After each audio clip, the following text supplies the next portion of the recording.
everybody. My name is Ted Trout, and I come to you today from Huntington County, Indiana.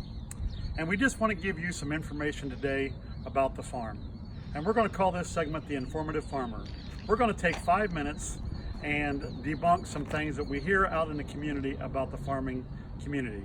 The farmers are a very private community, and we like to keep to ourselves, but we feel like there's some just not right information out there that we want to give to you, the general public and the consumer. So, with the end in mind, an ear of corn is our end result that we do in October for our harvest. We're going to start with this, a corn seed. So, how do we get from the seed to the ear of corn? Well, it has been a real struggle for us this year, and in just the last 3 days, we have received on our fields that are scattered out throughout the county somewhere between 2 and 6 inches of rain. Sarah's cousin, that's my wife, said to me that we have received 11 consecutive weekends of significant rainfall in a row. 11 in a row. Unprecedented for this area. As an average, the United States farmer has 98% of their corn crop already in the field by this time of year. The Indiana planting progress came in yesterday at 22%. 22% of the Indiana's corn was planted. Only 10% of that 22% has emerged.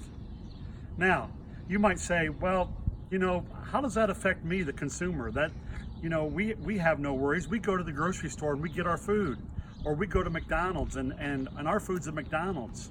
Well, it all starts with this simple thing right here, the corn seed. And we come to the October, our harvest, to our ear of corn.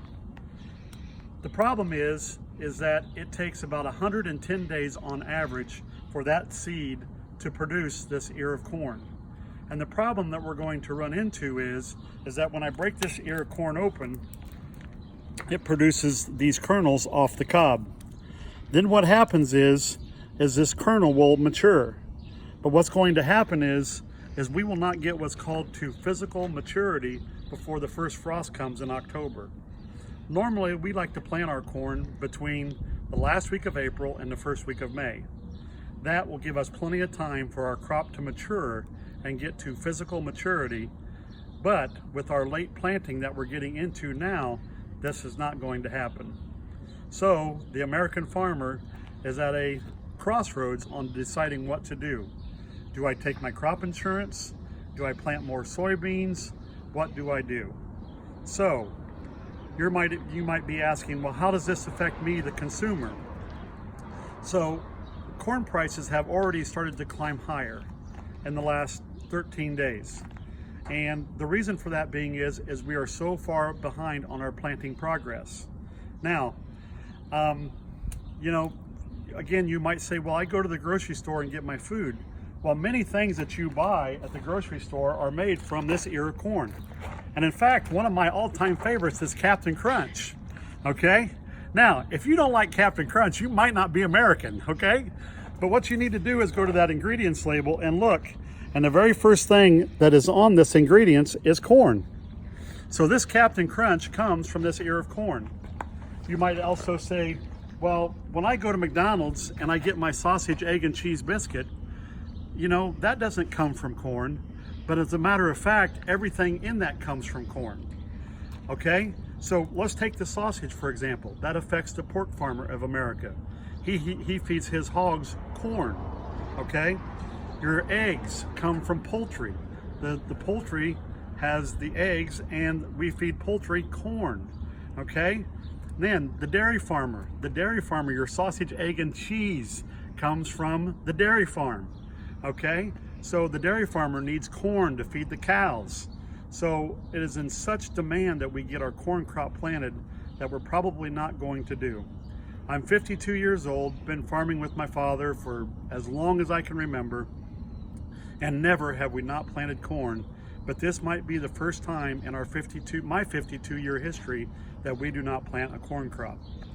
Well, you say, so the corn price is going higher. Well, it affects the livestock farmers because it's going to cut into their profit margins because the corn price is going to be higher for them to feed their animals.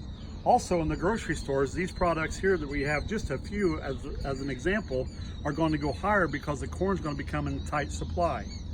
I've already had 2 livestock producers call me this week and ask me to hold my 2018 crop that I have in the bin left over for them to feed their livestock with this summer and this winter. So corn is going to come in very tight supply. Well, so the struggle that the farmer has is that we always plant. And something that has got us down this year is this is going to be the first time that it may not be economically feasible for us to plant our corn. And you say, well, why is that? And again, our corn is not going to get matured by the time the first frost comes. And it takes approximately $350 an acre to produce 1 acre of corn. Now, will I get my investment back if I go ahead and plant that corn, or will my yield be so poor, or will the crop not mature and that'll all come as a loss? That's the things we're really struggling with here in the farming community. So what we're probably going to do on our farm for the first time in my 52-year history is we're going to take what's called preventative plant on our crop insurance. What that means is we have an actual production history that we insure. We insure 80% of our actual production history, and we are going to get paid 55% of that actual production history not to plant the crop. But what does that do? Well, I have obligations I have to meet. I have landlords that I have obligations for cash rent. I have equipment payments that I need to make to John Deere. I have bank payments I need to make to the bank for loans and for land.